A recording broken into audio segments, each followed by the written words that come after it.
Now, over the years, Marvel has had many Superman copies or Superman inspired characters. Ones such as Blue Marvel, Gladiator, especially Hyperion, and the one that's in the comic that we are talking about today, the Sentry. And if you don't know who the Sentry is, let me tell you, he is extremely powerful, as in this video he is going to be going against and possibly killing two of Marvel's most iconic Asgardian Pantheon members. Let's begin. So this story takes place on Asgard, which is currently on Earth, hovering over Oklahoma, and currently with Norman Osborn acting as director of S.H.I.E.L.D., he has declared war on Asgard. And so with his little team of Thunderbolts, he attacks, which in return assembles the Avengers to counterattack and protect Asgard. And if you want to know a little bit more about the story and what Spider-Man and Venom were doing during it, you can watch my other video here in the top right corner. But seeing how the heroes got reinforcements with the Avengers, Norman sees he is outmatched, so he calls in his trump card, the Sentry, who is essentially his attack dog, with the comic even saying no one knows exactly what he is or what he can do. There seems to be no limit to his power set. And as he arrives, he says one of the coldest lines throughout this comic, "How many gods will I have to kill today?" referring to his absolute demolishment of Ares earlier, ripping him in half, which ironically the same thing happened to him when he went against Null, but that's an entirely different story. And as Sentry lands, a already kind of weakened and battle damaged Thor runs up to make the first attack. With Mjolnir in hand ready to strike, he runs up striking the Sentry with a powerful blow. As he literally gets hit, flown back a few feet, and gets up like nothing happened, with a red, evil look in his eyes, which is none other than the Void. And if you don't know who the Void is, well, that's an entirely different story, which we'll be getting to in a second. But moving forward, we see all-out war break out between the two teams. And as they fight, the US government gets involved, shooting down the helicarrier, which was under control of Norman Osborn because he was a director of S.H.I.E.L.D. It starts to burn and crash down. But as that is going on, Thor and Sentry continue to go at it, with Thor rushing up for another strike, saying, "You've chosen the wrong master and you've chosen the wrong battlefield, and for that I must smite you down with all the power at my command," crackling with energy and lightning as he strikes Sentry. But just then, something dark and twisted, as you see the Void, an evil alter ego of the Sentry, start manifesting itself, which me myself, power scaling wise, I think Thor and Sentry are closer than you might think. But when the Void comes out, that's an entirely different story, at least compared to base, normal Thor. Bad news for everybody involved, including the Sentry himself, as he has no control over it. Cutting over, we see Captain America and Norman Osborn fighting, while he is in the Iron Patriot suit. And with Captain America getting the upper hand, boxing him and piecing him up, suddenly his suit starts to shut down, when it's revealed that Tony Stark has entered the battlefield and is shutting down his suit. And as he literally falls to his knees, the fraud, Norman Osborn, sees that he is out of options. So he activates his trump card, calling out to Sentry, saying to bring it down, bring it all down, referring to the entire floating city of Asgard itself. As we cut over to see the almost demonic looking Sentry holding Thor, making him bleed, as he then leaves, rushing towards the city itself with pure power and speed. And to Thor's absolute horror and shock, he brings the entire thing down, crashing and demolishing it onto the soil of Oklahoma, destroying the great city of Asgard. And as the dust finally clears, we see the heroes get up and finally confront Norman. As he is no longer able to fight with a disabled suit, Captain America declares him under arrest, and under the mask, we see Norman Osborn completely tweaking out, yelling, saying, "No, you have no idea what you've done," as this is being broadcast to all over the world. In which, funny enough, we see other superhero groups of the world, such as the X-Men or the Fantastic Four, just saying "told ya," referring to how Norman Osborn being in control of S.H.I.E.L.D. was never a good idea. And as he starts yelling and rambling more, Spider-Man is the one to finally shut him up for a second, clocking him across the jaw. And as he is hurt on the ground, we finally get a clue onto what he is saying, with him rambling on, "I am the only one who can control him.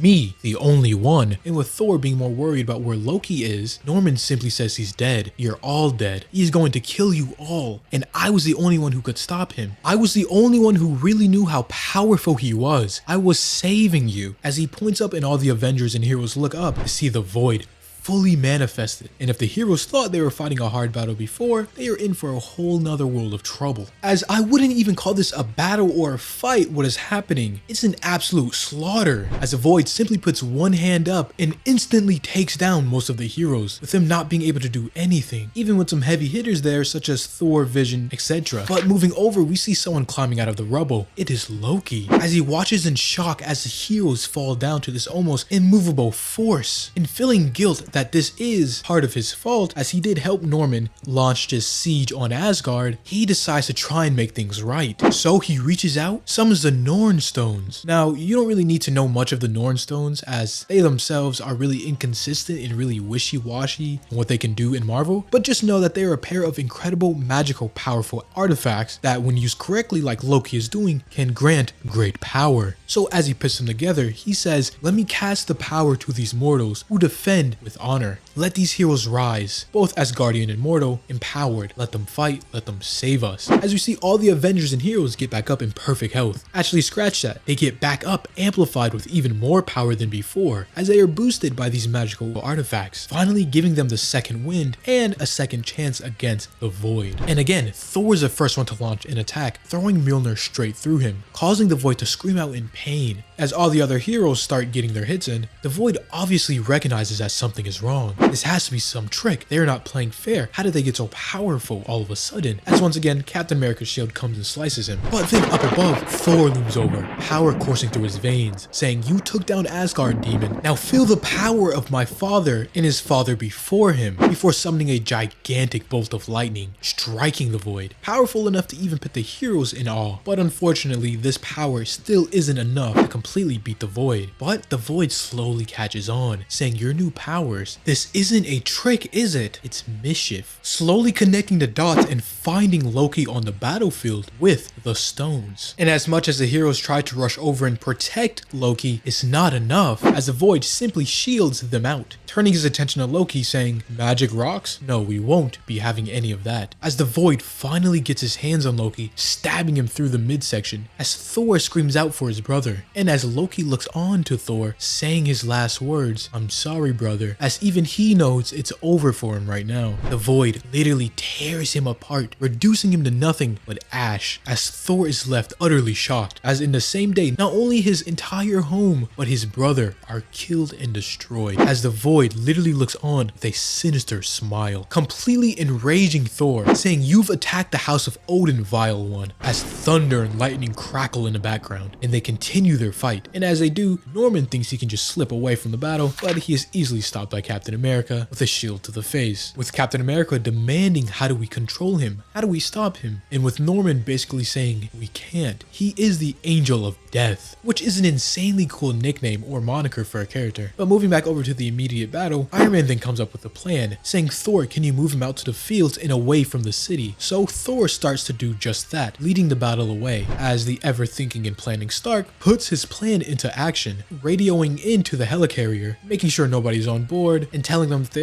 have 10 seconds to evacuate. He is going to be turning the helicarrier into a bullet, and as the Void is finally in an open field, distracted by Thor, he looks up and sees a speeding helicarrier come crashing down, which they must have some crazy tech or nuclear reactors on board, because what kind of explosion even is this? Looks like the sun just shot a beam down, but it completely eviscerates the surrounding areas. And with this distraction again, Norman sucker punches Captain America and tries to escape, but he is easily stopped. And as everybody finally gathers to their feet again, they go to the center of the explosion, where they find a naked Bob Reynolds, who is back into his base form, not even as a Sentry or the Void, but Bob. And confused and have no recollection of what happened, he says, did I do this? Looking around at the utter destruction caused. And after Iron Man simply says yes, Bob pleads for them to kill him, even saying please. But after such heinous crimes that he has done to Asgard and its people, Thor says no. He will live to pay for it. He will live to see the penance of the death of his brother and for the fall of his home. And with this angering the Sentry, he transforms into the Void again, saying, "You're not listening to me. Kill me," as he blasts all of the heroes back once more. And with Thor finally having enough, he gives in to his demands, hitting him with the father of all lightning strikes, completely in one strike, destroying the Void, putting him down for the foreseeable future, which you can interpret this in two ways. Either Thor's not holding back lightning strikes are strong enough to harm or even kill the Void in this instance, or somehow the Void lowered his defenses because he wanted to die and let the attack kill him. But either way, the deed is done, as they look down at his charred corpse, still crackling with lightning. And as Thor looks down at the body, he does nothing but tear his cape off, wrapping it and flying away, saying, "I will return." As we see Thor fly out of Earth Earth past the other planets to the sun, where he holds the body and looks onto the giant ball of fire before simply letting go and letting the body burn up, almost holding a funeral of one for not only the destruction of his home, but also for the death of his brother, to the hands of the void.